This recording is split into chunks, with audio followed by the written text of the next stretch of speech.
저는 오늘 여러분과 함께 예수님이 부활하신 목적이라는 제목으로 고린도후서 5장 15절을 중심으로 오늘 설교를 하려고 합니다.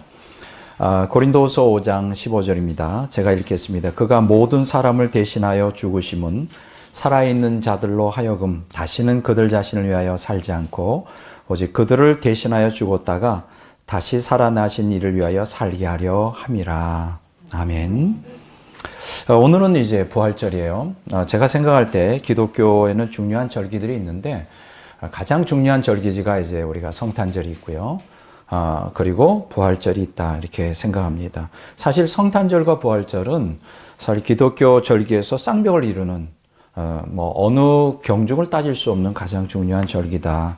왜냐하면 우리가 구속사적으로 말하면 성탄절은 이제 속죄 사역이 이제 시작되는 속죄 사역을 위해 오신 예수님을 축하하는 것을 의미하고요. 부활절은 이제 속죄 사역을 완성하는 것을 또 축하하는 날입니다. 여러분들은 어떻게 생각하세요?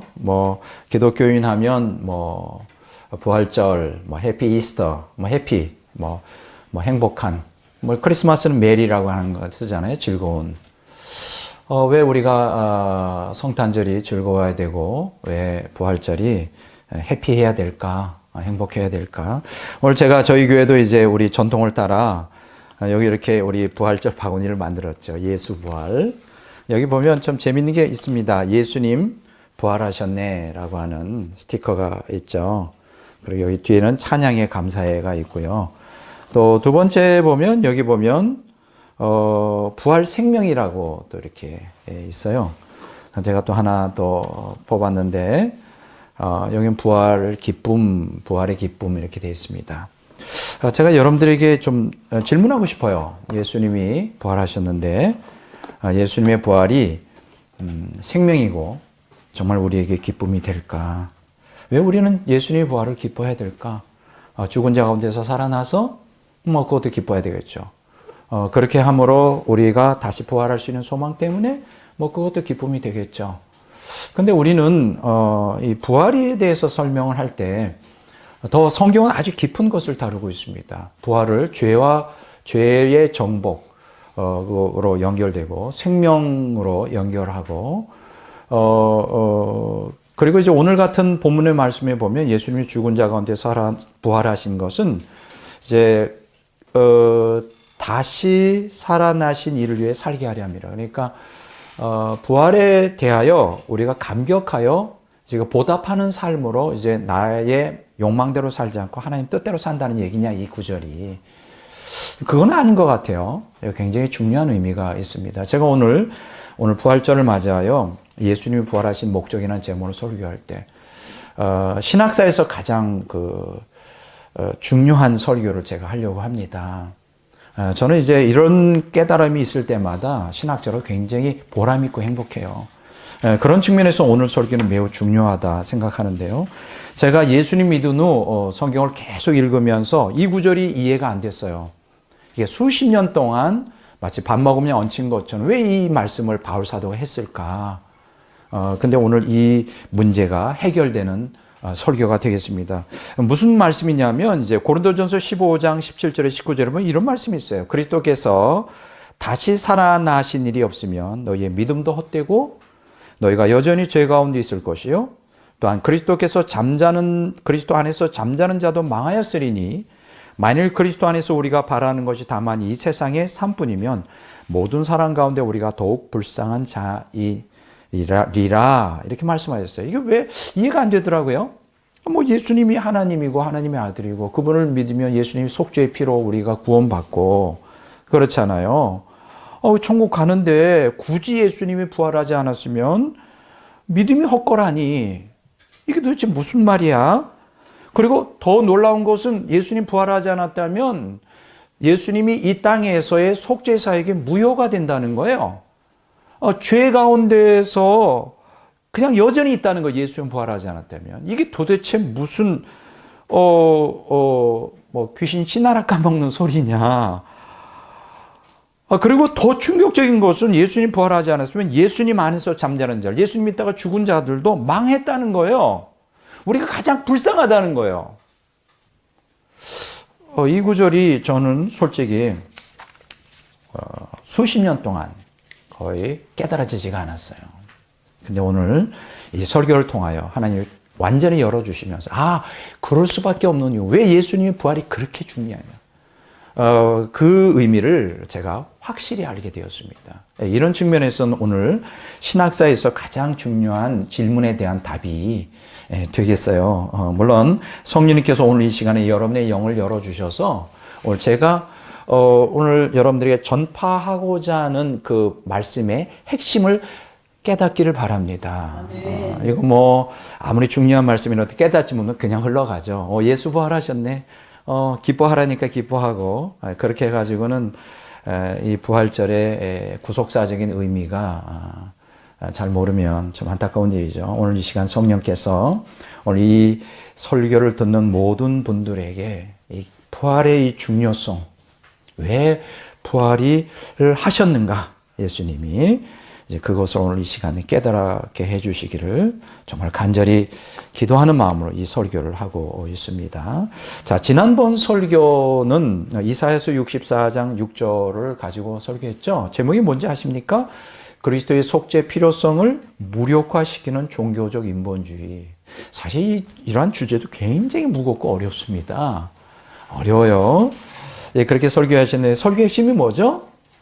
자, 우리가 구속사가 이 세상에서 진행이 되어야 되잖아요. 그러면 이 세상에 인간은 사회를 형성하고 살려면 뭐가 필요하죠? 문화와 문명이 있어야 돼요. 그래서 문화와 문명이 또 유지가 되려면 거기에 그 인간의 일반 윤리의식, 윤리라는 것이 있어야 문화 문명이 유지가 되죠. 그 속에서 구속이 되는데, 이제 문제가 되는 게 뭐냐 하면 이러한 문화 문명의 그 정신적 육체적 욕구로 인간을 충족시켜 주잖아요. 그리고 더 나아가서 윤리의식이 아주 고양된, 아주 고매한 그 자연력이 뛰어난 그 위인들을 보면 꼭 예수님의 속죄가 뭐가 필요한가 하는 의문이 생길 수가 있죠. 하나님 없어도 그렇죠. 꼭 우리가 죄인이야 이렇게 인간이 정말 우리 주변의 문화 문명 또 윤리를 가지고도 충분히 하나님 없이도 우리가 살 수 있는 거 아닌가, 꼭 죄인 예수님의 피 예수님 속죄가 뭐가 필요해 이런 의구심을 가질 수가 있다는 거죠. 더 이제 심각한 문제는 종교적 인본주의인데, 이러한 그 인본주의자들이 일반 윤리를 종교, 기독교하고 결합시켜가지고 기독교의 그 종교의 틀, 그 안에는 일반 윤리 의식을 가지고 완전히 미혹을 해요. 기독교인이라고 자처하면서 기독교인은 게 뭐냐? 문화를 즐기고 윤리 의식을 가지면 그건 된 거야. 이렇게. 이게 지금 2000년 기독교 역사, 특히 계몽주의 시대 이후 300년 동안 많은 기독교인들을 현혹시켰던 마귀의 전략이었다는 거예요. 이게 바로 그리스도의 속죄의 필요성 무력화시키는데, 자, 여기에 지금까지도 많은 사람들이 그렇게 현혹되어 있는데, 자, 문제가 뭡니까? 아무리 문화 문명이 인간의 욕구를 충족시켜줘도, 아무리 인간의 일반 윤리의식으로 고양된 자연덕이 정말 위대하게 보인다 할지라도 절대로 인간을 하나님 중심주의로 바꿀 수가 없다. 여전히 자기 중심주의. 왜 그럴까요? 옛사람을 가지고서는 절대 우리가 하나님 중심주의의 변혁이 없다. 그 얘기예요. 왜 예수님의 속죄가 필요할까? 예수님의 피 없이는 성령님의 내주가 불가능하고, 성령님의 내주 없이는 하나님의 생명 이식이 불가능하고, 하나님 생명 이식이 안 되면 새 사람의 창조가 불가능하고, 새 사람 창조 없이 하나님의 성품에 참여하기 위하여 그 하나님의 성품을 형성하는 성경 윤리인 이웃사랑과 성경적 신앙인 하나님 사랑이 있을 수가 없다는 거예요. 결국 뭡니까? 종교 생활하다가 천국 못 가고 지옥 가는 거예요. 그래서 오늘 우리에게 예수님의 속죄가 필요하다. 피가 필요하다. 이제 그것이 지난번 제가 설교의 핵심이었어요. 자, 그러면 오늘 여기서 좀 더 자세히 나가겠습니다. 오늘은 이제 부활절이니까 예수님 부활하신 목적이 도대체 뭐냐. 오늘 이 말씀을 오늘 여러분들이 성령님을 통하여 깊이 깨달으시길 바랍니다. 이걸 깨닫는 사람이 없는 것 같아. 아직 2000년 신학사에서 신학자들 중에 이것을 설명한 사람이 아직 내가 생각할 때는 별로 못 본 것 같습니다. 그래서 오늘 이 설교는 너무나 기독교에서 중요하다. 이렇게 말씀을 드립니다. 제가 오늘 첫째 제목은 뭐냐? 예수님의 순교예요. 승기라는 건 굉장히 어려운 단어예요. 부활하여 승천하여 하나님 우편에 앉았다. 이게 exaltation이라고 말하죠. 높이, 존귀하게 높이 들림 받음. 자, 가로치고 성령 강림의 필수적 조건이에요. 그러니까 성령이 이 땅에 오시려면 반드시 예수님이 부활하여 승귀하셔야 된다. 절대로 예수님이 부활하지 않고는 성령이 오실 수 없다. 그 이유가 뭐냐? 그 이유가 뭐냐? 이것이 오늘 굉장히 중요한 얘기예요. 다시 한번 설명합니다. 제가 오늘 반복적으로 똑같은 얘기를 합니다. 왜냐하면 진리는 그렇게 복잡한 게 아니에요. 아주 단순합니다. 자, 새 사람이 창조되려면 여러분, 새 사람이 창조되려면 어떻게 돼요? 하나님의 생명이 우리 이식돼야 되죠. 그리고 하나님의 생명이 이식되려면 성령님이 내 안에 내주하셔야 되죠. 자, 성령님이 내주하시려면 예수님의 피가 성령님의 역사를 우리 믿는 성도들의 심령에 뿌려져야 되죠. 자, 예수님의 보혈이 우리 심령에 뿌려지려면 먼저 성령님이 먼저 강림해야 될 거 아니에요. 강림. 그러면 성령님이 강림하시려면 어떻게 될까? 예수님이 이 땅에서 속죄 사역을 지상에서 끝난 후에 부활 승천하여, 잘 들으세요. 여기부터 중요합니다. 원래 많은 기독교인들은 예수님의 속죄 사역이 이 땅에서만 다 끝난다, 완성되었다고 생각하는데 그건 착각이에요. 성경 그렇게 가르치고 있지 않아요? 예수님의 속죄 사역이 완성되려면 이 땅에서 예수님 피 흘리시는 사건이 필요하고, 더 중요한 것은 그것은 우리와의 관계만이 아니라고. 예수님 피는 우리와의 관계만을 위한 게 아니라 하나님과의 관계. 다른 말로 말하면 하나님께서 악인들, 죄인들을 용납하려면 그냥 용납이 안 되죠. 거룩한 하나님이 어떻게 악인들을 용납합니까? 그러기 위해서 악인들을 긍휼히 여기시고 속죄의 은총을 베풀기 위해서는 하나님께도 피가 필요한 거예요. 우리에게 필요한 것만큼 그 이상으로 하나님께도 필요해요. 그래서 예수님이 부활 승천하셔서 하나님 보좌에 피를 뿌림으로 속죄 사역을 완성해야 되는 거예요. 아마 내가 생각할 때 많은 신학자들 이거 잘 모르는 것 같아. 왜 그냥 예수님 부활하여 승천했다, 하나님 보좌 옆에 앉았다 이것만 얘기하지, 예수님께서 부활하신 예수님이 자신의 피를, 속죄의 피를 가지고 하나님 보좌에 피를 뿌렸다? 별로 들어본 것 같지 않습니다. 그러면 성경 없는 얘기냐? 성경 있는 얘기예요. 히브리서 9장 10장에 나옵니다. 8장부터 시작되죠. 그건 조금 이따 설명하고요. 자, 이 말은 예수님의 피가 속죄의 은총으로 우리에게 효력을 발생하려면 예수님의 피가 하나님 보좌에 뿌려져야 돼요. 그래야 속죄가 완성이 되는 거예요. 이 땅에서 죽음으로만 되는 게 아니라고요. 그래서 하나님께서 속죄의 은총을 그때야 비로소 베풀어 주실 수 있다. 이런 말씀이에요.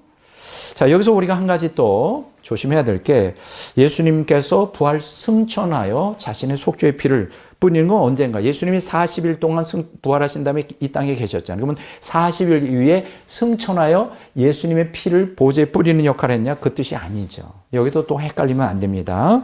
예수님의 속죄의 사역을 완성하기 위해 예수님이 승천하여 부활 후 40일 지난 다음에 뿌린 게 아니라 예수님 부활하자마자 즉시로 천국 가서 피를 뿌린 거예요. 이게 무슨 또 똥단진 같은 소린가? 요한복음 20장 17절에 보면 예수님 이런 말씀하십니다. 막달라 마리아가 부활하신 예수님 처음 만나잖아요. 그러니까 예수님 안 놔주려고 그래. 그냥 꽉 붙들고 안 놔줘요. 그랬더니 예수님이 이런 얘기합니다. 나를 붙들고 늘어지지 마라. 내가 아직 아버지께로 갔다 오지 않았다. 내가 아버지께 올라가지 않았다. 이 얘기는 뭐예요? 왜 올라가신다는 거예요? 나중에 40일 후에 부활 승천하시면 되는데 왜 막달라 마리아가 붙들고 있으니까 예수님 부활하자마자 아버지께 다녀와야 된다는 얘기죠. 왜냐하면 속죄 사역을 완성하기 위해서. 그러니까 예수님께서 언제 하나님 보좌에 피를 뿌렸느냐? 예수님 부활하자마자 바로 그날. 여러분 어떻게 생각하세요? 예수님은 하나님이시잖아요. 예수님이 천국 가는데 시간이 필요합니까? 0.1초면 갔다 올 수 있죠. 바로 그 얘기. 아직 아버지께 올라가지 않았다. 갔다 와야 된다. 왜냐하면 속죄 사역이 완성되기 위해서. 하나님 보좌에 피를 뿌려야 되니까. 여러분, 예수님의 속죄의 피가 하나님 보좌에 왜 뿌려져야 되느냐? 이건 조금 이따 얘기할게요. 레위기 16장의 대속주일에 대한 얘기. 이게 정말이요, 하나님의 진리는 굉장히 복합적이에요. 이게 단순 무지해서는 이게 깨달아지지가 않아요. 이게 아주 입체적으로 해석이 돼야 됩니다.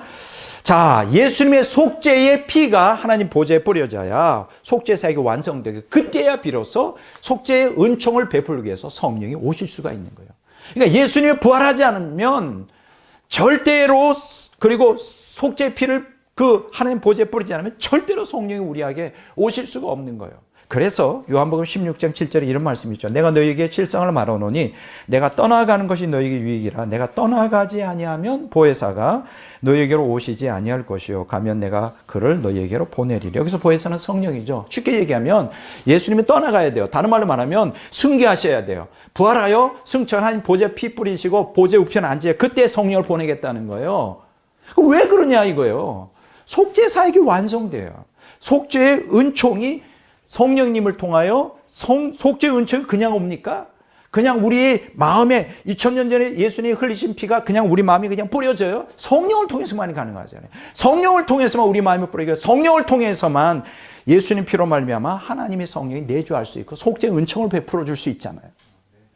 근데 그것이 모두가 다 예수님이 부활하지 않으면 안 된다는 거예요. 그래서 예수님이 죽은 상태로 부활하지 않으면 아까 제가 얘기했잖아요. 고린도전서 15장 17절 19절에 있는 것처럼 우리 믿음이 헛것이 되는 거예요. 믿어봐야 소용없어요. 우리는 여전히 죄 가운데 있는 거예요. 우리는 예수님 믿어도 멸망하는 거예요. 그러니까 여러분 오늘날 이 시간에 예수님의 부활이 얼마나 중요한가. 오늘날 많은 사람들은 예수 부활, 예수님이 인간이 단순한 인간이 아니라 하나님이라는 거. 뭘 맞습니다. 하나님이죠. 그렇지만 여러분 그보다 더 심오한 뜻이 있는 거예요. 예수님이 왜 부활하셨는가 오늘 이 시간에 여러분 이걸 깨달아야 돼요. 자, 예수님 부활 승천에 하나님 보좌 옆에 앉으시는 exaltation, 승귀를 의미하는데 이 승귀는 이제 비하를 전제로 하고 있어요. 그러니까 humiliation이라는 예수님이 자신을 낮추시는 비하, exaltation은 예수님이 자신을 높이는 승귀가 같이 맞물려 있어요. 여러분 비하라고 하는 것은 성육신, 고난, 죽음, 음부, 하강 이게 신학적인 용어예요. 이게 이제 계속 내려가시는 거죠. 순교는 부활, 승천, 하나님 우편에 앉으심, 재림까지를 뜻하는 것인데 이게 같이 맞물려 있어요. 여러분 그런데 예수님의 비유와 승기의 핵심이 뭡니까? 지상에서의 속죄 사역, 십자가의 보혈을 빌려주시는 것이 비하의 핵심이고요.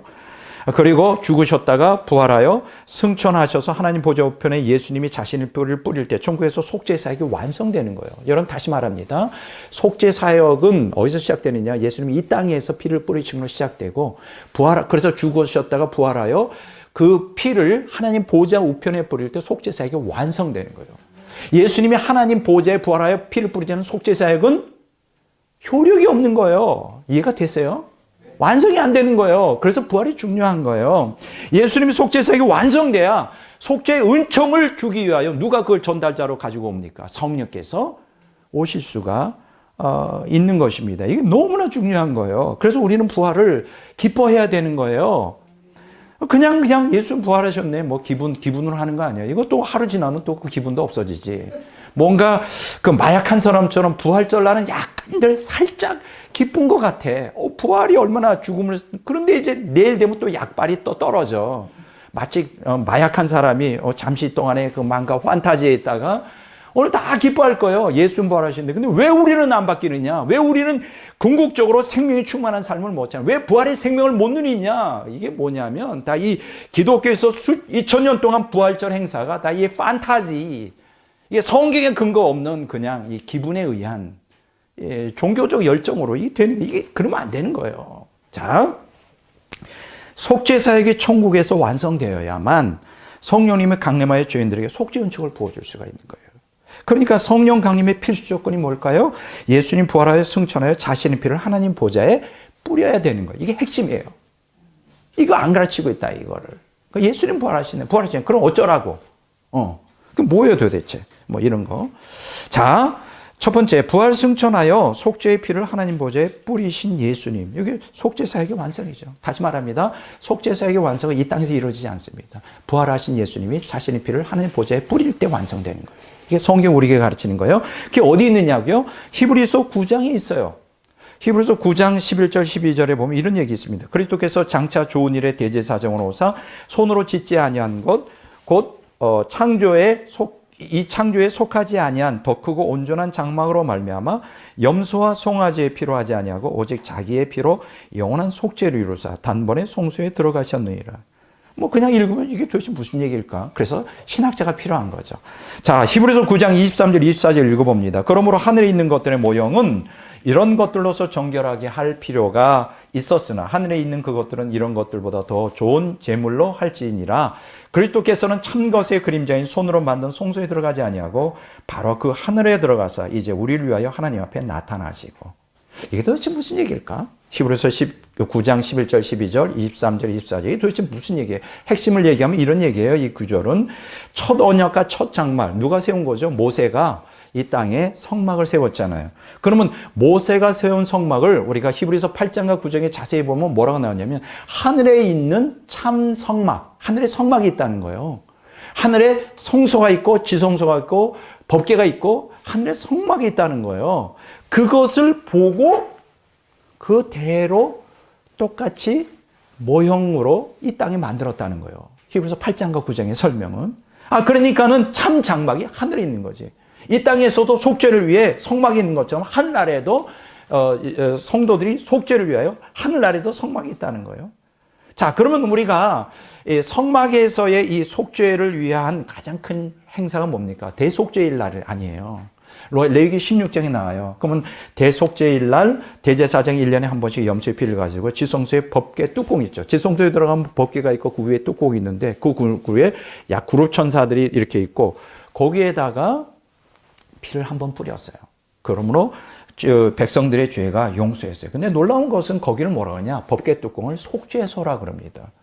어토먼트 시트, 카바, 죄를 속하는 곳이죠. 레위기 16장 2절에. 근데 영어 성경에 보니까 우리는 속죄소라고 번역했는데 대부분 영어 성경에 보면 머시시시로 번역되어 있어요. 킹제임스 버전을 비롯하여. 이게 뭐야? 시은좌, 자비를 베풀어 주시는 것, 은혜를 베풀어 주시는 것.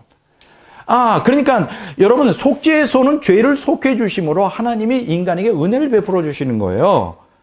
근데 거기에는 피를 뿌려야 속죄의 은총이 베풀어지는 거죠. 이해가 되죠? 자, 그래서 히브리서 8장 5절에 보면 모세가 땅에 지은 성막은 하늘에 있는 성막의 모형과 그림자라고 설명했고요. 따라서 히브리서 9장은 지상에 있는 속죄소의 원형이 천국에 있으며 천국의 속죄소는 바로 어딜까? 천국의 속죄소, 시은자가 어딜까? 바로 하나님 보좌예요. 왜 그런지 아십니까? 법궤 뚜껑 위에 그룹 천사가 있잖아요. 그리고 거기에서 하나님께서 영광이 임재해 계시고 거기에서 민수기 9장 7장 89절에 보면 모세에게 말씀하십니다. 그러니까 그 법궤 뚜껑이 바로 하나님 보좌죠. 바로 그게 속죄소고 바로 시은자인 거예요. 그러니까 하나님 보좌에. 그러면 예수님은 부활하셔서 어디 가셨을까? 바로 지상의 대제사장이 백성들의 죄를 해결하기 위해서 1년에 한 차례씩 지성소에 들어가서 염소의 피를 가지고 법궤 뚜껑에 뿌리는 것처럼 예수님께서는 속죄사역을 완성하기 위해 부활하여 바로 하자마자 곧바로 자신의 피를 가지고 바로 하나님 보좌에 피를 뿌림으로 속죄를 완성한 거죠. 이해가 되죠? 이렇게 어렵습니까? 제가 성경 얘기만 하는데. 그러므로 이제 마침내 속죄사역이 완성돼. 이제 하나님과 인간 사이에 연결되는 보혈로 말미암아 그 문제가 해소가 되게 된 거예요. 그러므로 속죄 은총을 베풀기 위하여 누가 이제 오실 수가 있게 됐습니까? 성령님께서 강림하실 수가 있게 된 거예요. 자, 그러니까 성령 강림은 예수님의 부활을 통한 속죄의 사역을 완성함으로 이게 성령 강림이 가능하게 되었다. 이런 얘기죠. 이해가 되죠? 자, 두 번째로 예수님의 승기로 인하여 속죄 은총을 베풀기 위해 강림하신 성령. 이건 속죄 사역을 실제적으로 시행하는 거예요. 여러분 기억하십시오. 성령을 능사를 좋아하지 않는 사람들은 성령께서 속죄 사역을 시행하게 해요. 효력을 발생시키기 위해서 오셨다는 걸 인정 안 하려고 그래요. 그냥 예수님 믿으면 된다. 아니에요. 성령을 통하지 않은 건 예수님의 속죄피가 우리 것이 될 수가 없습니다. 자, 요한복음 7장 39절에 이런 말씀하셨어요. 예수께서 아직 영광을 받지 아니하셨으므로 성령이 아직 그들에게 계시지 아니하시니라. 이게 무슨 얘기일까요? 영광을 받으셨다. 이게 무슨 뜻이죠? 예수님 부활하여 승천하여 피를 뿌리시고 하나님 보좌 우편에 앉으셨다. 이게 영광 받으신 거죠. 그렇게 해야 이제 예수님이 성령이 오실 수가 있는 거예요. 아직 예수님이 부활하지 않으셨을 때 얘기잖아요. 부활하지 않으면 성령 오실 수가 없는 거예요. 자, 본문에서 그 얘기입니다. 자, 성령 강림의 필수적 요소가 어디에 있다는 거예요? 속죄 사역의 완성이 있는 거죠. 속죄 사역의 완성이 있는 거예요. 이걸 인식할 필요가 있습니다. 예수님 부활하지 않으면 어떻게 됐을까? 부활하지 못했으면 승천하여 자신의 피를 하나님 보좌에 뿌릴 수 없었겠죠? 자, 그러면 그렇게 했으면 어떻게 됐을까? 속죄 사역을 완성할 수 없었죠? 그렇게 되면 어떻게 됐을까? 성령도 강림할 수 없었죠? 뭐 그렇게 되면 어떻게 될까요? 속죄 사용 은총을 베푸심도, 성령을 통해 다음에 성령의 피뿌림도, 성령의 내주하심도, 하나님의 생명 이식하심도, 새 사람의 탄생도, 하나님 사랑과 이웃 사랑을 통한 하나님 성품 참여도, 결국 천국에 못 돌아가게 되니까 예수 부활이 얼마나 중요한 것인가. 예수님의 부활이 얼마나 중요해요. 이해가 되죠? 굉장히 너무나 중요한 것입니다. 자, 두 번째로 성령님의 내주. 자, 하나님의 생명 이식의 필수적인 조건이에요. 제가 이거는 또 반복되는 거예요. 지난번 설교에서 왜 성령님이 내주하셔야 됩니다. 성령님이 내주하실 때 하나님의 생명을 우리 안에 이식되며 새 사람이 탄생해야만 거듭나면서 하나님 사랑, 이웃 사랑도 가능하고 하나님의 성품에 참여하고 결국은 천국에 들어갈 수가 있는 거예요. 새 사람이 형성되지 않으면 절대 성경 말씀을 순종할 수는 없어요. 절대 하나님 사랑할 수 없어요. 절대 이웃을 사랑하는 게 불가능합니다. 흉내는 낼 수 있어요. 이건 다 위선이고 가짜입니다. 옛사람은 절대 그거 못해요. 성령이 오셔야 돼요. 성령이 내 안에 내주하셔야 생명이 이식. 근데 생명이 이식되려면 성령이 오시는 게 필수적 요건이죠. 자, 보세요. 사도행전 2장 33절에 이런 말씀이 있어요. 하나님의 오른손으로 예수를 높이시며 영광 받으셨다는 얘기가 똑같죠. 그가 약속하신 성령을 아버지께 받아서 너희가 보고 듣는 이것을 부어주셨느니라. 성령을 어떻게 받게 되었어요? 예수님이 승계하셨기 때문에. 그러면 거꾸로 한번 생각해 봅시다. 지금 여러분과 제 안에 성령이 와 계셔요. 내주하셔요. 이거 뭐예요? 예수님이 영광 받으셨다는 증거죠. 예수님이 부활하여 승천한 하나님 보좌 옆에 피를 뿌리고 하나님 보좌 옆에 앉아있으면 절대 성령 올 수가 없어요. 이거 참 놀라운 은혜입니다. 우리는 그것을 찬양해야 돼. 우리는 그것을 축하해야 돼. 부활절은 바로 그것을 축하하는 날이에요. 그러니까 예수님이 죽었다 살아난 거 기뻐하는 게 아니에요. 예. 본문에서 예수님이 부활 승천 하셨는데 그로 인하여 하나님은 성령을 죄인들에게 이제 부어줄 수 있는 명분이 생기게 된 거예요. 여러분 한번 생각해 보세요. 하나님의 성령 거룩한 분이세요. 하나님이셔요. 그분이 나 같은 죄인, 이 더러운 죄인에게 어떻게 부어줄 수 있단 말입니까? 그거 생각 안 해보셨어요? 여러분 생각 안 해보셨어요? 여러분들 우리 오늘날 대한민국 너무나 문명이 발달해가지고 이 퍼세식 화장실이 아직도 시골은 좀 있을지 몰라. 놀라운 곳은 미국에도 좀 있더라고. 미국의 지방을 여행해 보면 미국에도 퍼세식이 좀 있어요. 시골에는 예, 지금도 있더라고요. 근데 너무 문명이 발달하다 보니까 이 퍼세식 화장실을 모르는데 여러분 어떻게 생각하세요? 내 안에 성령이 계시다는 걸 아무런 느낌이 없어. 뭐 당연히 그러겠지. 당연히 와 계시는데 그렇게 생각하면 안 돼요. 우리 퍼세식 화장실에 있을 때 이 화장실에 제가 한번 화장실에 한번 빠진 적이 있었다고 얘기를 했었죠. 그때는 종종 그런 일이 있었어요. 빠져가지고 죽기도 하고 빠져서 똥독에 올라와서 막 고통당하는 애들도 있었고요. 일단은 퍼세식이 가장 혐오스러운 게 뭡니까? 냄새가 나잖아요. 거기서 빨리 하나님의 은총으로 말미암아 이 냄새가 또 잠시 앉아 있으니 없어져 버려. 참 하나님의 은혜가 큰데 여러분 이렇게 생각해 본 적 없어요? 내 안에 계신 성령께서 얼마나 고통스러울까? 이 똥통 안에 앉아 있는 것 같아요. 하나님 성령 민감한데 우리는 죄 가운데 사니까 여러분 우리는 그 죄가 얼마나 더러운지를 몰라요. 악취가 난다는 걸 모르게 성령 얼마나 힘들까? 그런데도 와 계셔요. 근데 그 오게 된 근거가 뭐죠? 예수님의 피 때문에요. 와, 이게 대단한 능력이에요. 예수님의 보혈의 능력. 근데 예수님의 피가 내 안에 임할 수 있도록, 뿌려질 수 있도록 누가 역사해야 돼요? 성령의 역사인데 그 근원이 뭐예요? 예수님 부활하셔서 속죄의 사역을, 속죄를 완성하는 하나님 보좌에 피를 뿌리는 그 역사가 먼저 있었기 때문에 오늘 성령이 오실 수가 있었어요. 얼마나 놀라운 은혜입니까? 난 생각만 해도 자면다가도 성령이 나하고 함께 계시는구나. 얼마나 감격스러운지 몰라요. 자, 이렇게 성령님을 부어주신 그 성령이 내주는 전적으로 예수님의 피 때문이에요. 피의 보혈에 대해서 우리가 감사해야 되죠. 디도서 3장 6절 7절 우리 구주 예수 그리스도로 말미암아 우리에게 그 성령을 풍성히 부어주사. 야, 풍성히. 우리로 그의 은혜를 힘입어 의롭다 하심을 얻어 영생의 소망을 따라 상속자가 되게 하려 하십니다. 참 놀라운 것입니다. 자, 성령님의 내주는 우리가 그냥 안에 거한다는 뜻이 아니죠. 새 사람을 탄생시켜요. 이게 무슨 또 놀라운 일이냐. 절대로 우리가 아무리 노력하고 아무리 했어도 절대로 새 사람을 만들어낼 수는 없어요. 하나님의 생명이 내 안에 이식될 때만 새 사람이 탄생하는 거예요. 값없이 그것도. 정말 무슨 행함이 있었어요. 값없이 우리가 세 사람이 내 안에 탄생했다. 놀라운 은혜입니다. 여러분, 하나님은 왜 우리에게 성령을 부어주셨을까? 우리 기분 좋으라고? 불 받아가지고 막 폼 잡으라고? 아니에요. 여러분, 고린도 후서 5장 15절에 그 해답이 있어요. 그가 모든 사람을 대신하여 죽으시면 살아있는 자들로 하여금 다시는 그들 자신을 위하여 살지 않고 오직 그들을 대신하여 죽었다가 다시 살아나신 이를 위하여 살게 하려 하심이라. 이 구절을 어떻게 읽습니까? 아, 예수님이 죽었다가 우리를 위해 이렇게 희생하지 얼마나 참 감사하냐. 그냥 그 은혜에 보답하는 삶으로 이제는 나를 위해 살지 않고 주를 위해 살아야지. 그런 뜻입니까? 아니에요. 그런 뜻이 아니라고. 많은 사람들이 그렇게 해석하지. 주님 위해서 나를 위해 죽으시고 부활하시는데 얼마나 감사하냐. 은혜에 보답해야 되겠다. 이제 나를 위해 살지 않고 주님 뜻대로 살아야지. 그게 아니라니까요. 여기서 말하는 그게 아니에요. 쉽게 얘기하면 나를 위해 하지 않고 주님 위해 산다. 자기 중심주의에서 하나님 중심주의 변혁은 내가 힘쓴다고 결단한다고 되는 게 아니라니까요. 그게 되려면 어떻게 되느냐. 성령이 내 안에 오셔서 하나님 생명을 인식해 주시고 그래서 새 사람이 탄생하지 않으면 절대 자기 중심주의에서 하나님 중심주의의 변형이 있을 수가 없는 거예요. 다시 말합니다. 절대로 옛사람 안에서는 하나님 중심주의가 있을 수가 없어요. 옛사람 안에서는 하나님 사랑, 이웃 사랑이 절대 있을 수가 없어요. 그냥 꿈깨시라고 내가 노력하면 돼.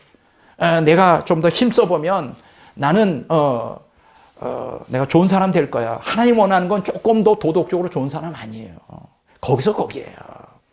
인간의 주관적인 이 옛사람이 나오는 도덕의식이라는 게 사실 얼마나 천박하고 얼마나 부족한가. 예. 그건 나중에 제가 또 시간 되면 한번 좀 적나라하게 얘기를 하겠습니다. 하나님 원하는 것은 하나님의 생명을 의식받아 새 사람이 되어 하나님 사랑, 이웃 사랑하는 완전히 변혁된 인간을 원하는 거예요. 예. 하나님 성품이 나타나기를 원하는 거예요. 그렇게 하려면 성령이 오셔야 된단 말이에요. 성령이. 그렇게 되려면 예수님 피가 우리에게 필요한 거예요. 이해가 되잖아요. 이해가 돼요. 그렇죠? 제가 예를 들어 보겠습니다. 이 옛사람만 가지고 이 얼마나 허접한가. 오늘 많은 기독교인들이 거듭나지 못했고 또 거듭난 기독교인들도 여전히 옛사람을 벗어버리지 못하고 새 사람 가운데 살지 못하고 옛사람 가운데 사는 많은 기독교인들이 있는데 이게 얼마나 무서운 건지 제가 예를 들어 보겠어요. 여러분 톨스토이 아시죠? 톨스토이 하면 유명한 러시아의 대문호입니다. 대주주의 아들이에요. 아주 가쁘죠. 일생 사실 고생해 본 적이 없죠. 근데 이 톨스토이에게 좀 남달리 다른 사람보다 좀 특별한 특징이 있어요. 뭐가 있냐면 이 사람이 굉장히 대부분 문학가들, 예술가들이 민감해요.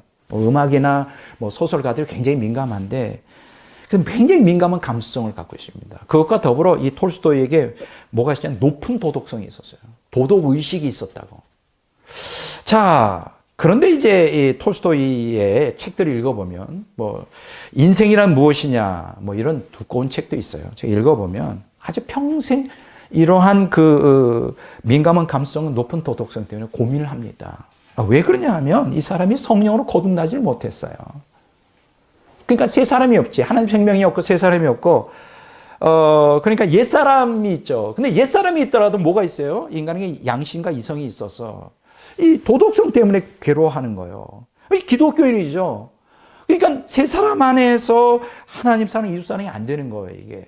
근데 굉장히 도덕적 의식은 높고, 민감한 감수성을 가지고 있고, 이게 종교 생활만 하는 거지. 그래서 이 사람 평생 바르게 좀 살아보려고 하는 게 아닌 거예요. 그래서 항상 옛사람이 주도를 하다 보니까 옛사람에서 뭐가 나와요? 날마다 유격이 막 솟구쳐 나오지. 유격이 솟구쳐 나오니까 그것 때문에 평생 괴로워했어요. 톨스토이의 그 책들 읽어보면 예수님을 구주로 믿지 않습니다. 이게 종교인이죠. 거듭나진 않았죠. 결국 이제 인생이 말년이 된 거예요. 그냥 그렇게 끌려다니는 인생. 끌려다니는 인생을 살다가 이렇게 살아서는 안 되지 않겠는가. 이제 인생이 이제 곧 죽을 날이 가까우고 있는데 그래서 자기의 모든 그 부경을 다 버리고 조금 예수님의 제자답게 그죠? 좀 더 도덕적으로 살려고 그러는데 누가 방해하느냐. 평생 직인 소피아 자기 아내. 야, 이게 막는 거야. 이 아내는 이 개념조차 없어. 그냥 부경화 누리는 게 몸에 배가지고 남편이 왜 그렇게 고뇌하는지 이해가 안 되는 거야. 그러니까 이 톨스토이는 매일 괴로운 거야. 이걸 다 벗어버리고 싶어. 이제 죽을 날도 얼마 안 남았는데 좀 멋있게 도덕적으로 살다가 조금 더 하나님께 좀 이쁘게 좀 보여서 천국 가고 싶었던 마음이 있는지 몰라. 이 소피아는 그걸 안 되는 거야. 이 하라봄이 완전히 망령 났네, 이렇게. 매일 싸우는 거야, 매일. 그래서 어떻게 했어요? 가출하죠. 가출해. 못 견뎌가지고. 그래서 가출하고 그 추운 겨울날 초라한 기차 역사에서 객사합니다. 다 아는 얘기잖아요. 톨스토이가 왜 그랬을까? 간단해요. 거듭나지를 못했어. 하나님 생명하고 세 사람이 없었어요. 옛 사람 가지고 고뇌하다가 죽은 거예요. 그런 사람 한둘이 아닙니다. 또 한 사람 제가 말씀드려볼까요? 밀림의 성자를 일컬어주는 슈바이처 박사예요. 네. 우리는 어떻게 생각하는지 몰라요. 슈바이처 박사를 아직도 의인이라고 생각하는지 모르지만 이 사람도 성령으로 거듭나지 않은 기독교인 종교인이죠. 이 사람이 있는 거예요. 근데 이 사람 역시 굉장히 도덕성이 걸출한 사람이에요. 하나님의 생명에 인식받지 못했기 때문에 도덕적으로 의인 행세를 하고 싶었지만 이게 안 되는 거죠. 옛사람의 특징이 뭡니까? 자기가 강하죠. 명예욕이 아주 불타올랍니다. 슈바이처 박사에 대해 객관적 평가를 저술한 닐스 올레 웨르만이라는 분이 그 슈바이처라는 책이 제가 오늘 여기다 샘플로 가지고 나왔어요. 이런 책 좀 읽어보시라고. 우리가 그동안 배운 슈바이처 박사는 대부분 다 포장되고 가짜예요.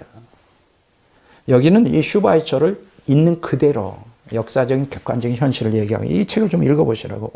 닐스 올레 웨르만의 슈바이처.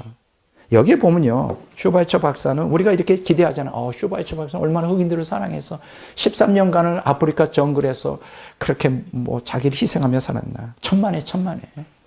원래 슈바이처는 그 흑인들을 뭐라고 평가했는지 알아요? 인종차별주의였어요. 게으른 짐승, 인간이 아니라고 봤어요. 얼마나 박대하고 학대하고 개취급했는지 몰라. 이 책에 나와요.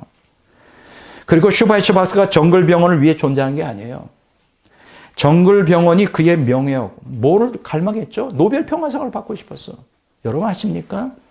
슈바이처가 일생 동안 평화상을 받기 위해서 1000통이 넘는 편지를 미국의 대통령, 그때 당시에 소련의 최고 책임자, 당 서기장, 이런 사람들 전 세계 정치 지도자 자기를 갖다가 높이 그냥. 이런 사람 노벨 평화상 받아야 된다고 정치를 했던 사람이에요. 여러분, 그때 당시에 슈바이처보다 더 훌륭한 사람들이 더 많았어요. 그 사람들은 빚도 없이 이름 없이 그냥 정말 영혼들을 사랑하는 마음에서 아프리카에서 의료. 근데 이 슈바이처는 자기를 갖다가 명예욕 때문에. 그러면서 흑인들을 아주 멸시하고 짐승 취급했던 사람입니다. 그래서 지금 노벨 평화상을 타고 훌륭한 사람으로 쓰는데 가짜예요, 가짜. 왜 그랬을까? 물론 슈바이처도 바르게 살고 싶었겠지. 그러나 세 사람이 없었어요. 옛사람 가지고는 안 되는 거예요. 결국은 예수님을 구주로 믿지 않아. 결국 그를 선교사로 파송했던 프랑스 선교사로부터 제명당했어. 예수님 안 믿었어요. 성령으로 하지 않고는 절대로, 하나님의 생명으로 하지 않고는 절대로 예수님을 구주로, 주님으로 믿을 수가 없는 거예요. 결국은 사기꾼이 되는 거예요. 여러분, 톨스토이와 슈바이처 예를 들면 그 외에도 굉장히 많죠. 인간의 종교적 열정과 도덕적 열심을 갖고 있다 할지라도 성령님의 내주를 통한 하나님의 생명 이식 없이 옛사람만으로는 하나님 사랑과 이웃 사랑이 절대 불가능하다는 증거 아닙니까? 결국 저들은 뭐예요? 외식과 위선자로 전락하고 만 거예요. 여러분, 이게 얼마나 중요한 얘기입니까? 자, 세 번째로, 그러면 우리가 예수님의 부활이 그렇게 중요하다는 걸 말씀드렸어요. 부활하셔서 속죄 사역을 하나님 보좌에 피를 뿌림으로 완성하고, 그러므로 성령이 오셔서 내주하시고 하나님 생명이 이식되고, 그 다음에 새 사람이 탄생하여 이제 정말로 하나님 사랑, 이웃 사랑 할 수 있는 기회가 주어졌다. 그럼 거기서 끝나는 건가? 아니에요. 세 번째, 마지막으로 새 사람이 이 안에 형성되었으면 이제 옛사람과 투쟁해야 돼요. 그래서 하나님 주인 되심의 필수적 조건이 세 사람의 투쟁이에요. 여기에서 대부분의 거듭난 신자들이 다 무너지고 다 넘어져요. 많은 기독교인들이 크게 오해하는 것은 성령님으로 거듭나기만 하면 내주하시는 성령으로 말미암아 죄를 그냥 저절로 이기고 죄에서 벗어나 항상 하나님을 사랑하고 이웃 사랑하는 거룩한 하나님 백성이 된다고 착각들을 해요. 이게 얼마나 또 잘못된 것이냐. 가장 대표적인 신학, 이런 것을 주장하는 신학이 바로 청교도들이에요. 청교도 신학. 청교도들은 중생 체험을 굉장히 중시합니다. 그래서 근데 더 나가죠. 거듭난 중생한 사람은 죄를 짓지 않고 한 번 구원은 영원한 구원이라고 또 이렇게 주장해. 근데 여러분, 우리 한번 실제적으로 한번 솔직히 말해볼까요? 우리가 거듭났어요. 저도 거듭났고 우리도 거듭났어요. 중생을 체험을 했어요. 근데 중생을 체험했다고 해서 우리가 그날부터 완전히 새로운 피조물이 되어 죄 안 짓습니까? 예, 죄에서 벗어나 우리가 항상 거룩한 삶을 삽니까? 아니잖아요. 아니잖아. 그러면 이 청교도들은 또 그걸 어떻게 생각하느냐? 그렇게 거듭났다고 주장하는데 여전히 옛사람이 주도하는 죄를 짓는 삶을 그 사람 거듭난 거 아니야? 또 이렇게 또 변명을 하더라. 그러면 솔직히 말해보자고요. 거듭났어요. 성령 불 받았어. 한 번도 죄 안 짓고 정말 거룩하게 사는 사람이 있냐고요? 없어요. 한 사람도. 그럼 뭐야? 도대체 뭐가 문제예요? 성경이 잘못 가르치는 거예요? 청교도가 잘못 알고 있는 거죠. 여러분 여기서 기억하십시오. 우리 안에 하나님의 성령이 내주하셔서 하나님의 생명을 이식하사 새 사람이 형성되었지만 여전히 뭐가 있어요? 우리 안에? 옛사람이 아주 진을 치고 있어요. 이거 알아야지. 옛사람 죽은 거 아니에요. 거듭났다 그래서. 아직 여전히 있어요. 오히려 이렇게 생각을 해야 돼요. 죄악성과 자아가 결합한 그 옛사람만 원래 있었잖아요. 우리가. 거기에 하나님의 생명이 씨앗으로 이식된 거예요. 그날부터 거듭나는 날부터 이제 영적 전쟁이 벌어지는 거죠. 새 사람과 옛 사람 사이에. 이걸 좀 쉽게 이런 표현하면 이렇게 돼요. 우리가 노르만디 상지 작전이 있잖아요. 1944년 6월 달에 일어났는데 거기에 그 연합군의 그 공수부대가 어떻게 됩니까? 먼저 이제 낙하산으로 적지에 떨어지죠. 여러분 한번 생각해 보세요. 거기에 그 독일군들의 적지에 독일들이 아주 가득 차 있는데 거기에 소수의 정예 공수부대원들이 떨어져요. 어떻게 될까? 싸워야 되는 거예요. 거기서부터 이렇게 적군과 싸워 아군의 그 교두보를 확보해야 되는 거예요. 똑같은 원리예요. 우리가 거듭났다 해서 불받았다 해서 이 옛사람이 다 없어지고 새 사람만 있는 게 아니에요. 그러면 어떻게 될까? 연단이 안 되잖아요. 하나님 그런 원리 안 써요. 여러분 이스라엘 백성이 가나안 땅 들어갈 때 이미 하나님이 그 가나안 사람들 다 죽여버렸습니까? 들어가기 전에? 아니잖아요. 들어가서 싸워서 정복하라고. 이게 영적 원리라고. 똑같은 원리예요. 이스라엘 백성이 가나안 땅의 정복 역사나 우리가 옛사람을 새 사람으로 정복하는 역사는 동일하다고. 이제 시간이 전쟁이 끝난 게 이제 시작이라고요. 거듭나는 순간 하나님의 생명의 씨앗이 옛사람만 있는 곳에 떨어져서 거기서부터 싸워야 되는 거예요. 얼마나 격렬한 싸움이 있어야 되는지 이걸 몰라. 많은 기독교인들이 그냥 거듭나면 끝나는 줄 알아요. 죄 안 짓는 줄 알아.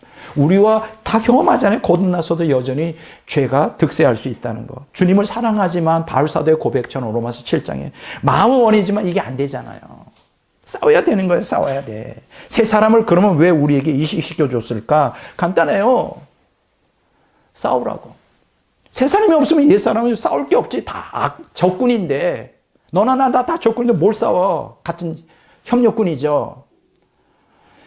새 사람을 심어준 거는 옛 사람과 싸우라고 심어준 거예요. 근데 이걸 몰라. 그냥 새 사람이 들어오면 그냥 다 거듭나면 다 끝나는 줄 알아. 청교도들이 잘못 생각해요. 위선자가 되는 거지. 교회에서는 거룩한 척. 아니 세상에서는 안 그러는 거죠. 얼마나 힘들까, 청교도들이. 얼마나 힘들었을까. 죄 안 짓는 것처럼 포장하느라고 얼마나 힘들까. 이제 실제 생활은 죄 안 져요. 질 수밖에 없지. 이 싸우는 걸 가르쳐줘야지. 싸우는 거. 이걸 안 가르쳐줘. 거듭나는 것만 가르치다 보니까 위선자 되는 거지. 위선자.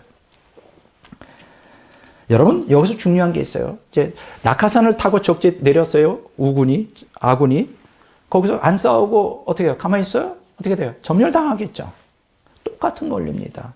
내 안에 새 사람이 있다고 해서 그게 구원이 보장이 안 돼요. 그날부터 피 터지게 싸워야 되는 거예요. 성령이 왜 와 계실까? 그 싸움을 돕기 위해서 와 계신 거예요. 예수님 피가 왜 필요할까? 바로 싸움에서 우리를 돕기 위해서 예수님 피가 필요한 거예요. 하나님의 은혜, 예수님의 보혈, 성령의 능력이 왜 필요해요? 우리 불받아서 우리 잘난 척하라고? 아니에요. 옛사람과 싸우라 할 수 있는 힘을 새 사람에게 실어주기 위해서 이러한 역사가 일어나는 거예요. 만일 옛사람이 주도하는 죄와 탐욕이 가득 찬 삶, 이것과 싸우지 않으면요, 결국 새 사람은 옛사람에 패배합니다. 거듭났어도 그래요.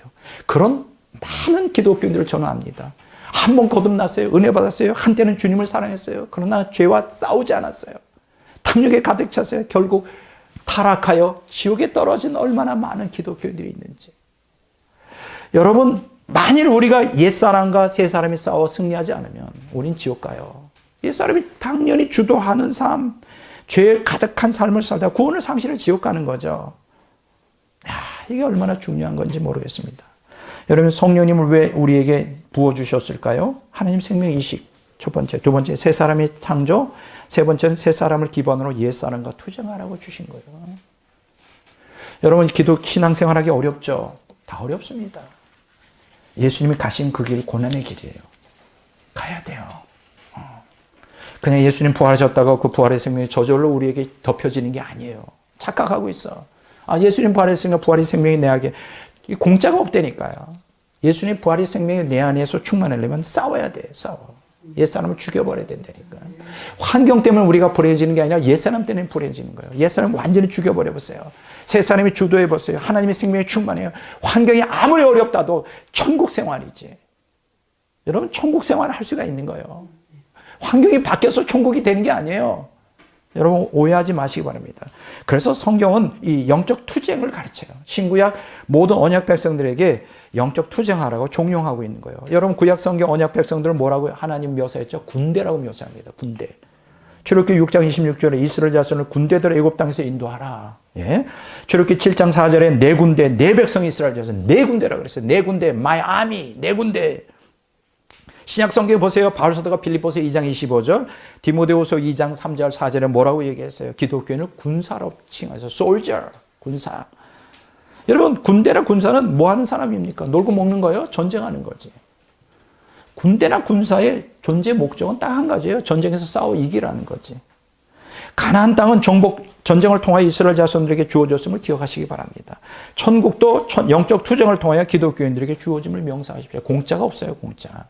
여러분, 오늘날 대다수 기독교 신학자들과 목회자들이 크게 오해하는 성경 구조들이 너무 많아요. 이 시간에 다 이건 할 수 없지만 오해하고 있는 거죠. 고린도후서 5장 17절, 그런즉 누구든지 그리스도 안에 있으면 새로운 피조물이라 이전 것은 지나갔으니 보라 새 것이 되었도다. 이걸 어떻게 해석해야 될까? 로마서 8장 1절 2절, 그러므로 이제 그리스도 예수 안에 있는 자에게는 결코 정죄함이 없나니 이는 그리스도 예수 안에 있는 생명의 성령의 법이 죄와 사망의 법에서 너를 해방하였음이니라. 너무나 좋은 얘기죠. 너무나 좋은 얘기예요. 많은 목회자들이 이걸 들이대더라고. 거듭났어. 새로운 피조물이야. 거듭났어. 죄와 사망에서 벗어나 생명과 성령의 법에 지배하고 있어. 무슨 백목사가 영적 투쟁을 하고 다 필요 없어. 이렇게 또 들이대는 사람들이 있다고요. 그럼 이 두 구절에서 가장 주목 끄는 게 뭘까요? 그리스도 예수 안에 있는 자. 그러면 그리스도 예수 안에 있다는 게 도대체 뭘 의미할까? 거듭나는 걸 얘기할까? 대부분 다 그렇게 얘기했죠. 그러니까 거듭나면 그리스도 예수 안에 있는 자고, 그렇게 되면 새로운 피조물이고, 죄와 사망의 법에서 벗어나 생명과 성령의 법에 항상 지배를 받고 온전히 거룩한 삶을 살 수 있다. 제가 한번 질문해 볼까요? 우리 거듭났어요. 정말 새로운 피조물로서 이제 옛사람을 완전히 벗어버렸습니까? 아니잖아요. 여전히 옛사람이 있잖아요. 거듭났어요. 그리스도 안에 있어요. 근데 이제 우리 죄와 사망의 법에서 벗어나 생명과 성령의 법에 항상 지배를 받아 거룩한 삶, 충만한 삶을 살고 있나요? 아니잖아요. 그럼 뭔가 이 해석이 잘못된 거 아닌가요? 뭔가 해석이 잘못됐잖아요. 그럼 여기서 말하는 그리스도 안에 있는 자라는 게 누굴 얘기할까? 단순한 거듭난 자를 얘기할까? 아니라는 거죠. 여기서 그리스도 안에 있는 자라는 것은 거듭난 후 새 사람이 이식되어 그 새 사람에 근거하여 격렬하게 옛사람과 투쟁하고 영적 전쟁에서 승리한 후 새 사람이 주도하는 삶을 살아가는 삶이죠. 그리스도 안에 있다는 것은 그리스도가 나의 주인으로서, 주님이 나의 주인으로서의 위치에 있다는 거예요. 나는 그분에게 순종하는 삶을 살고 있다는 거예요. 그때만 비로소 우리가 새로운 피조물로서 특징이 드러나고 죄와 사망의 법에서 벗어나 생명과 성령의 법에 의해 항상 충만한 삶을 살게 되는 거예요. 거듭났다고 해서 다 되는 게 아니라는 거예요. 그걸 어떻게 할 수 있느냐고요? 로마서 8장 1절 2절에 기존 개정개혁 성경 헬러 알렉산드리아 사본을 따르고 있는데요. 이게 좀 문제가 많아요. 우리 성경이 알렉산드리아 사본을 따르고 있다고. 사실은 원래는 헬라어 표준 원본에 있는 게 더 정확한데 그 표준 원본에서 누락되어 있어요. 한 부분이. 킹제임스 버전에 한번, 뉴 킹제임스 버전에 한번 읽어볼게요. There is therefore now no condemnation to those who are in Christ Jesus, who do not walk according to the flesh, but according to the Spirit. For the love of the Spirit of life in Christ Jesus has made me free from the love of sin and death. 이게 무슨 얘기일까요? 이걸 번역해 보면 이제 그리스도 예수 안에 있는 자들에게는 정죄함이 없다. 그리고 거기에 뭐가 빠졌는지 알아요? 그리스도 예수 안에 있는 자가 정죄하는데 그들은 도대체 누구냐? 그리스도 안에, 그리스도 예수 안에 있는 자는 누구냐? 이게 who do not walk according to the flesh, 육을 따라 행하지 않고 성령을 따라 행하는 자들. 요게 빠졌어요. But according to the Spirit, 이거예요.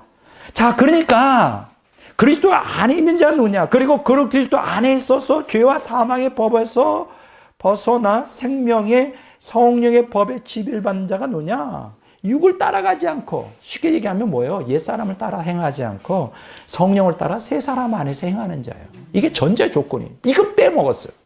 이거 빠지니까 그냥 그리스도 안에 있는 자는 막 거듭난 자. 그럼 진짜적으로 거듭나서 당신은 옛사람과 새 사람 안에서 사는, 그러지도 못하면서 여전히 죄 가운데 살면서 여전히 육을 따라 살면서 그냥 앵무새처럼 이 말만 하는 거예요. 이해가 되죠? 그리스도 안에 있다는 거예요. 이게 신학자들이 잘못 해석하는 거예요. 우리가 옛사람을 향해 영적 전쟁을 선포하고 새 사람이 주도할 때만 온전히 우리는 그리스도 안에 있을 수가 있어요. 그럴 때만 우리는 새로운 피조물로서 또 죄와 사망의 법에서 벗어나 성령의 법을 따라 생명의 충만한 삶을 살 수가 있는 거예요. 자, 오늘 설교 본문이 고린도서 5장 15절이죠. 그것과 쌍벽을 이루는 쌍둥이 같은 구절이 있어요. 그게 어디냐? 로마서 14장 7절에서 9절에 있는 말씀이에요. 이 두 구절은 예수님의 죽음과 부활을 통한 속죄 사역의 목적이 무엇인지를 우리에게 가르쳐주고 있어요. 왜 예수님이 속죄 사역의 목적, 왜 죽으시고 부활하셨냐? 목적이 있어요. 여기 로마서 14장 7절 9절에 이런 얘기 있습니다. 우리 중에 누구든지 자기를 위해 사는 자가 없고 자기를 위해 죽는 자도 없도다. 우리가 살아도 주를 위해 살고 죽어도 주를 위해 죽나니 그러므로 사나 죽으나 주의 것이로다. 이를 위하여 그리스도께서 죽었다가 다시 살아나셨으니 곧 죽은 자와 산 자의 주가 되려 하십니다. 굉장히 중요한 얘기예요. 예수님께서 왜 죽었다가 살아나셨을까? 예수님의 죽음과 부활은 우리에게 어떤 의미를 지는가? 그 목적이 나오죠? 죽은 자와 산 자의 주가 되게 해요. 예수님이 우리의 주인이 되기 위해서 그렇게 하셨다는 거예요. 예수님이 죽음과 부활은 우리가 오늘 본문 말씀은 로마 고린도서 5장 15절에 보면 자기중심주의에서 하나님 중심주의의 변혁을 위해서 그렇게 하셨다는 거예요. 예수님의 죽음과 부활의 목적은 예수님이 우리의 주인 되기 위한 것이 목적이라는 거예요. 잘 들어보세요. 이게 어떻게 그게 가능할까? 예수님이 지상에서 속죄사역을 피 흘려 죽으셨잖아요. 근데 그게 속죄사역이 끝난 게 아니라 완성이 아니고 그 부활하셔서 승천하여 하나님 보좌에 피를 뿌려 속죄사역을 완성하셨잖아요. 거기서 끝난 게 아니죠. 그로 인하여 성령이 강림하시고 성령이 내주하여 하나님의 생명이 이식과 새 사람이 탄생이 됐잖아요. 그러니까 새 사람이 탄생이 되어 이제는 옛사람과 투쟁하여 격렬한 투쟁을 통해 이제 승리할 수 있는 능력을 받게 됐잖아요. 그 승리했을 때 자기 중심주의에서 하나님 중심주의의 변혁이 가능한 거죠. 그게 고린도서 5장 15절에 가르치는 거죠. 그리고 승리했을 때 내가 주인이 아니라 예수님이 나의 주인이 되는 게 가능하게 된 것이죠. 이게 로마서 14장 7절에서 9절에 있는 말씀이죠. 바로 그 뜻인 거예요. 그냥 예수님이 죽었다 부활했다고 자동적으로 자기중심주의, 하나님 중심주의로 우리가 바뀌는 게 아니고 예수님 나의 주인이 되는 게 아니에요. 투쟁을 통하여 그게 가능하다는 거예요. 이해가 되세요? 예. 저는 오늘 여러분들에게 질문하고 싶어요. 이제 부활절을 맞이하면서 예수님이 내 인생의 주인, 내가 원하는 모든 것이 예수님인가? 아니라면 그 대답을 시원하게 할 수 없다면 싸우셔야 돼요. 계속. 전쟁을 계속 해야 되는구나. 시간과 재능과 물질과 목숨까지 모두 주님의 것이 되었는가? 제가 제 주변에 보면 저도 완벽하진 않지만요. 여전히 자기 중심적으로 살아가는 사람들을 많이 봅니다. 여전히.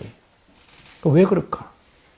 두 가지겠죠. 거듭나지 못해서 그럴 수도 있고, 거듭났지만 여전히 옛사람이 주도하니까 자기 중심주의에서 벗어나지 못하는 거예요. 예수님이 죽으시고 부활하여 왜 그렇게 하셨을까? 바로 자기 중심주의에서 하나님 중심주의로. 내가 인생의 주인에서 하나님이 나의 인생의 주인이 되는 걸 위해 죽으신 거죠. 우리가 오늘 예수님의 부활을 축하하는데 무엇을 축하해야 될까? 뭘 결단해야 될까? 예수님 부활하여 승천하여 하나님 보좌에 피를 뿌리시고 성령의 강림과 내주 하나님의 생명의 이식 또 새 사람의 탄생 이제는 남은 인생 동안 새 사람이 내 안에 하나님 생명이 이식되어 새 사람이 탄생했으니 이제 하나님의 은혜와 성령의 능력과 예수님 피를 의지하여 싸우겠다는 결의를 다져야 되는 날이 오늘이에요. 예수님의 부활을 통한 속죄의 은총이 헛되지 않도록 그게 헛되지 않도록 오늘 우리의 삶에 그것을 전인적으로 받아들여 주님을 온전히 믿는 헌신하는 날로 결단해야 되는 거예요. 이해가 되잖아요. 예. 이제 끝맺는 말을 하겠습니다. 예수님의 부활하신 목적은 속죄의 사역을 완성하기 위해서였어요. 예수님이 부활 승천하여 속죄를 위해 피를 하나님 보좌에 뿌림으로 마침내 속죄의 사역이 완성됐습니다. 그래 성령 강림과 성령 내주를 통한 하나님의 생명이식 그리고 새 사람의 창조가 가능케 되었습니다. 새 사람의 창조 목적은 뭡니까? 옛사람과 투자하여 제합함으로 온전히 새로운 피조물로서 죄와 사망에서 해방되어 생명과 성령이 충만한 삶을 살며 예수님이 주인은 되는데 그 목적이 있다. 그냥 단순히 그냥 룰루랄라 불 받아가지고 좋아하다가 천국 가는 데 있는 게 아니에요. 질문하고 싶습니다. 자기 중심주의에서 하나님 중심주의의 변혁을 꾀하고 있나요? 노력하고 있어요? 여러분들이 예수님 나의 전부가 되기를 목적으로 여러분들이 신앙생활을 하고 있습니까? 그것이 신앙의 목적이 아니라면 여러분 잘못 믿고 있는 거예요. 지금 생명이 아니라 사망으로 지옥을 향해 가고 있는 거예요. 그게 쉽지는 않지만 예수님이 나의 전부가 되기를 원합니다. 나 중심에서 하나님 중심으로 변화되기를 원합니다.